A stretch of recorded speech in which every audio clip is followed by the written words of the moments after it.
discipline. You are going to need that for taxes.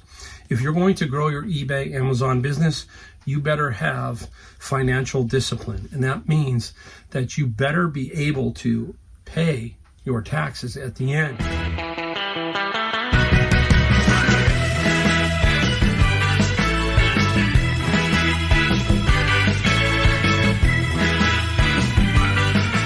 Welcome, Mike, the Golden State Picker. We are in my garage, and today I don't have anything I found, anything I sold. Nothing.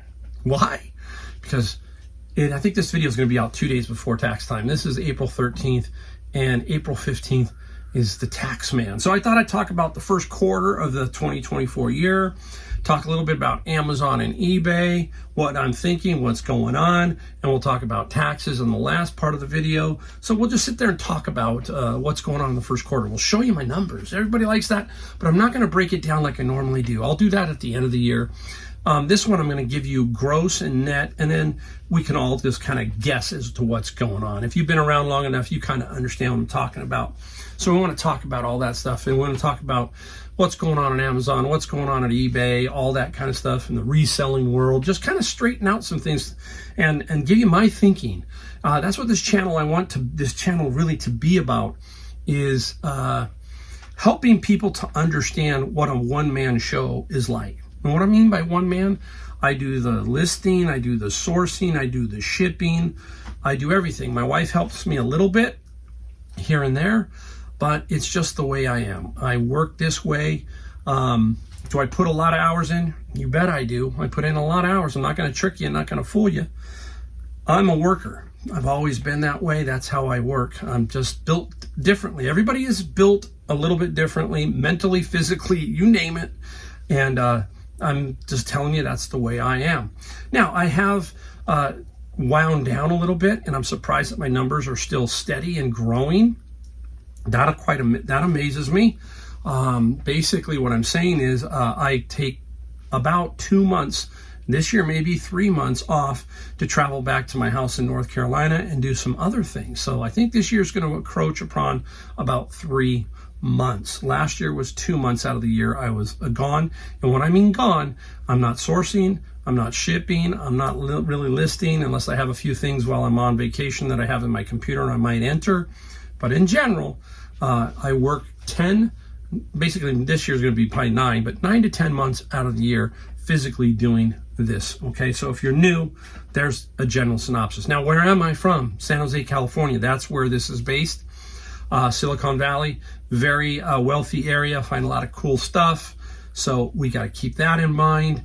We don't want to fool anybody, and I'm not here to sell you anything. I'm not here to sell you a course. I'm not here to sell you a book, nothing like that. I want to be able to teach you what I'm doing through these videos. That's it. I want to encourage you. I want to inspire people to do it on any level that you want. You've got to basically, it's got to be you. It can't be me, but you can watch what we do. I encourage you to watch all the other resellers to see what they're doing. It can be done, people, really can. I tell you, if I do it, anybody can. So keep that in mind. All right, let's get right into the quarter. The first quarter of 2024, January, February, and March. I'm going to put up some numbers here for eBay first. And it is a comparison of this quarter in 2024 to the same quarter in 2023. So we'll put it up here and we'll talk about it. So basically, my sales for this first quarter on eBay, $40,469. And that's up almost 5% over 2023. So that's nice, okay? I am up. eBay is, Amazon seems to be where my focus is, but eBay is its little brother or whatever you want to call it. When about 2-3 years ago, it was the other way around. It was eBay and Amazon. I have flipped, and it's Amazon and eBay. But eBay is still the fun place. I really enjoy being on eBay. eBay is fun for me to sell because that's the cool stuff that I'm selling, I feel. So if we take a look, we just can scan to the right. 2005-24 is state sales taxes, $11,228. That is fees, shipping, and everything. That runs about 27% of the total. So about 25%, that's shipping and fees. And the net total that they gave me in my bank account is $26,715. So that's what went into my bank account, okay? Now, let's take a look down below. 574 items is what I sold. That is up, I think, 13%. I can't quite read it, but that is definitely up. So I sold a few more items. Now, the one that most of us look at is the ASP, average selling price. $70.50 is where I was for the first quarter, down a little bit. That's okay. I hopefully will make it up over the year and get closer to my number, which is about 72, 73. So I'm looking at $70.50 there. So not bad. $70 an item. And if you've been watching my channel recently, a lot of 10, 20s, 15s, all that kind of stuff going on now that I'm selling more and more out of those bins and trying to make sure those bins really make good money. So there you go. So $26,715, and that is obviously before we pay taxes, cost of goods, and everything else. So it gives you a general on eBay. Let's go into Amazon. Now I got to show you Amazon a different way because I don't have a comparison way. So I'm going to flash 2023 up here. 2023, $41,754 in sales. Now here's where everybody freaks out, is the fees. Fees were $25,584. Down below is the net, $16,414. That's what they put in my bank account last year, same quarter. All right, so we'll talk about all this in a second. Now let's go to 2024, the one that matters. Total sales, $49,170. Fees, $29,900, $30,000. Crazy, huh? And then transfers of $20,337. It's just the way they do their accounting. So bottom line is $20,337 went into my account. We'll talk about it in a little bit here, but I'm going to break that down now for you. Give you a couple ideas, something to think about. So if we take $26,715 from eBay and $20,337 from Amazon, we come up with $47,000 of net deposits into my bank account. Now we have to have gross, we have to have cost of goods, taxes, you name it, have to come out of that $47,000. Okay, we're going to break it down at the end of the year like we always do, but that's like $15,500 a month that they are putting into my account. Now if we follow the rule of let's say 25% of taxes, okay, now you're talking what, about $3,500? Is that right? Math was right, I think so. $3,500. And then if you take a look, there's $11,500 left over. Let's say $3,000 in cost of goods. That leaves you $8,500. Now, let's multiply that $8,500 times 12, 85 plus something else. I'm going to net out over 100,000. Okay, somewhere around there. That's take home in general. Okay, think of it that way. Now, it's different for everybody else. There's a lot of stuff that goes into this, but in general, somewhere around there, let's call it $90,000 to $100,000 in what goes into my pocket, basically, and then divide that out by 12. Now, I like to think of it, and I hear this a lot, so we'll discuss this really quick. People say, "Oh, it's you create a job." Okay, but one thing you cannot do at a job that I can do here, at least in general, is I can do whatever I want. Tomorrow, I'm playing golf. The next day, I'm playing golf.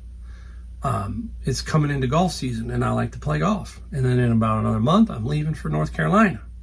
So I make the rules. That's basically it. I make the rules for me. Now, eBay and Amazon make rules, but that's what I'm talking about. You can't put a dollar amount on the freedom, the peace of mind of not having someone micromanage me, look over me, all that. Yes, eBay and Amazon kind of does that. They make sure you're in line, but if you're in line and everything's cool, they'll leave you alone, okay? It's when you get funky and weird, eBay and Amazon sometimes come knocking saying, "Hey, what's going on over here?" Now, if you do it all kosher and clean, they shouldn't be knocking. Same thing with the IRS. We'll talk about that in a little bit. So there you go. So let's talk about eBay and Amazon a little bit. and what's going on. Always a love-hate relationship with both of them. It's very difficult sometimes to deal with them. They're constantly changing things. People feel like their items are coming down. Their items aren't being pushed to the top. Promoted listings are screwed up. You name it, it goes on. Try Amazon. Amazon is worse. That's why I have not tried to push my Amazon business any further. I basically say to myself, Mike, sit in your lane. Do what you need to do to make your life nice, have fun, all that kind of stuff, but stay in your lane. Don't muck it up, basically, because you can on Amazon. Amazon can get very technical. It can get very weird. There's a lot more stuff you have to do on Amazon. Just getting on Amazon now is difficult. It is not easy. You've got to go through, I think, a live interview, Zoom call kind of thing. That's the other thing. When we see people who have been in it for 20 years, okay, now they've been grandfathered into many categories, but they're also getting bumped back out of those categories. And it's not easy to get into all categories. And books, you're getting gated sometimes more, and it takes a little more effort. Bottom line is, Amazon is great for some things, but it takes patience and time to really make Amazon work. I can tell you it took me 2.5 years to really feel a bit comfortable with Amazon. And then they throw something in, a monkey wrench thing where, oh, they change something, and then you pull your hair out again and you go, oh my gosh, I'm not even that big a seller, and I don't like what I'm seeing. So you have to basically learn to stay in your lane. That's me. Stay in my lane, Mike. Focus on what I'm doing. You hear me talk about process. You hear me talk about vision, all that kind of stuff. That's where I want to be. I don't want to sell $1 million worth of books. No. That's 1 million headaches. Not interested. I'm very happy with what I'm doing. I want to get to a certain point in my life where I can kind of wind it down and enjoy my life. So Amazon is tricky. Now eBay. I love eBay. I've always loved eBay. I've always had that super love-hate relationship, but I started on eBay just like most people. eBay has the, I don't know what it is with eBay sometimes. But many people bash them a lot, and we all do. But what platform can give you millions and millions of eyeballs for a very easy platform to work with? It's not that difficult, and it's so simple. Now, getting on eBay and starting on eBay and then doing things like you need to get bumped up with more money to sell in categories, it's a little more tricky, but it's not like Amazon. Okay, so eBay is where I think everybody should start. And I'll talk about that in a second too. And as long as we can keep a few things in line on both of them, especially on eBay and Amazon, but if we can keep things in line, we'll be okay. I think eBay always tends to step on themselves sometimes, and I don't understand that. I think that they need to treat the long-term sellers or the people who have been here 20 years. I've been on eBay for 20 years, been selling heavily for 5. There's been people who have sold for more years, obviously. But I feel like the average seller, that's like me, I'm an average seller, is not getting treated sometimes fairly. It just seems to be that way sometimes. But I always have to sit down and say, Mike, look, where else can you go? eBay's the game. Let's work within their system, do what we can, keep ourselves clean, all that kind of stuff, and we'll be fine. And eBay will take care of me. Yeah, they're going to charge more fees. I heard that I think Car Boot Chris, I don't know if anybody know him. I heard him do an Instagram where he thought that, he said that some clothing categories are going to charge no fees or no value-added fees to new sellers of clothing.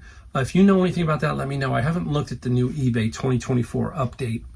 I always wait for Rockstar Flipper. I wait for Casey. Casey puts something out, then I look at it. He's like, okay, Casey, let me hear what you have to say. But anyhow, so the other thing is I try to keep everything simple. I have really 2 platforms and one that I dabble in. And I mean 2 major platforms are eBay and Amazon. The third one I use is Mercari. I do use it, and I have an account. And I might put some more stuff up on there because Mercari is now offering sellers no fees, but there's a catch. They're charging the buyer. So I don't know how it's going to work out in the long run. I have had a couple of sales on Mercari, nothing fantastic. So I got to keep that in mind too. But I don't want to confuse myself where I'm spread out too much. And then my life becomes even more difficult. So that's what I'm saying by staying in your lane. Figure out what you want out of eBay, and then what you might want out of Amazon if you're doing it and doing both, and then figure out where you want to go. What is it? What is that long-term vision? You hear the word goal, and it's so ingrained in us. The word goal means you get there, and basically if you hit your goal, sometimes you stop. I don't want that. I just want a long-term vision.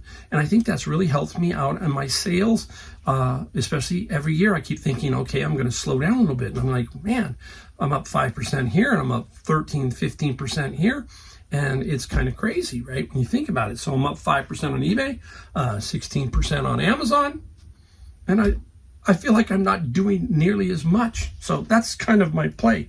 So is there too many platforms? You got Macari, Bonanza, Whatnot, Knickknack, Poshmark. Oh my gosh, it's like I'm not on that Whatnot because I don't have the merchandise to sell on Whatnot. I'm not that type of a person to sell. I don't have a lot of glass items or collectibles, all that kind of stuff. So I understand. I'm not a Whatnot person. Mike, stay in your lane. That's what I'm talking about. So just remember, you have to play by their rules. Okay. They make the rules. Sometimes they make them and they seem screwy and we get upset. All you can do is basically take it for what it is. Can't worry about it too much. I know that there are a lot of people who get upset over a lot of things. I will tell you, if you go on Amazon, Amazon is fun because what they have there, they have the most screwball back-end system. There's so much stuff you could find out on Amazon about everything. And there are so many rules and so many regulations and all kinds of stuff. But they have the Amazon seller forums that I go in there occasionally because that helps you to see what's going on. And you will be amazed at the number of people who have been bounced off Amazon because of something that they're doing that is quick fix, make a buck, and then boom, you're gone. A lot of that stuff. And you can't do that there. So how do I approach that? If I was new, I would be doing eBay. And then I would make that my main source. And then I would learn to do Amazon. First, get on Amazon. Try to get an Amazon account and get it all set up. And then you're going to have to start slow. You're going to have a lot of problems early on learning a bunch of stuff. You're going to be gated on a lot of stuff, especially in some books now. But learn how to work that system slowly. Just try to get the software. So my software cost on Amazon per month is about $100 total. That includes Amazon. And I want to get that $100 paid for. I obviously do that. But when I first started out, that was my goal. My main vision of them was to grow it, but I needed this one thing every month, and that was the $100 to pay for all the software. And then I could figure it out, learn, and then watch it grow. So that's the key. I felt like eBay was my main money source. Amazon was going to be something, but it was going to take time. And that's how you think about it. Start over here at eBay. If you go whole hog on Amazon and you got inventory and you can figure it out, more power to you. But I'm going to tell you, it's not easy. So keep that in mind. All right, let's stop there. Let's get into taxes really quick. Now, people ask me, what kind of software do you use? Now, very, very lucky here, folks. My brother-in-law is in Washington, and he has been my accountant for my furniture store, everything. So he's been my accountant for years. So we basically just use his system, which is not anything fantastic. It's very simple. This is not a difficult business to run, okay? So don't make it overcomplicated. That's another thing that people do, is they get too complicated in everything when you really don't have to.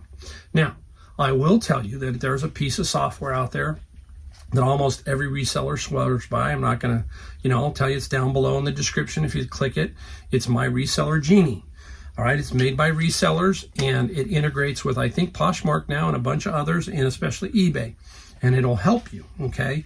Now, I tell you, the first couple of years, definitely an accountant, okay, just to get an idea what's going on. Some people can do this by themselves, but, it's not complicated, but it does help if you can get an accountant. And you just gotta bite the bullet and do it. Now, a couple of myths, not myths, but kind of things that people think. Well, you got to pay quarterly. You can. You will get a penalty at the end of the year. It's not a whole lot of a penalty. I don't. I just let it run. I don't care. I don't want to spend time doing quarterlies. Okay. People will say you don't. I've been doing that for the entire time I've been on eBay and Amazon, and I just pay it at the end. Discipline. You are going to need that for taxes. If you're going to grow your eBay, Amazon business, you better have financial discipline. And that means that you better be able to pay your taxes at the end. Big thing. Now, it comes back to the quarterly. Now, you can pay quarterly. That'll ease the burden towards April. And then if something happens, you have a bill or something and you don't pay the quarterly, not the end of the world. Okay? People panic over that. It's not the death nail of you. So you can do that. It takes discipline to do the 4 quarters. It takes real discipline to do the whole year. So keep that in mind. And but if you can do that part where you have that discipline to save that kind of money, believe me, at the end of the year, you are going to have more money in your bank account than you think, okay? Because you're going to be saving. What's the general rule?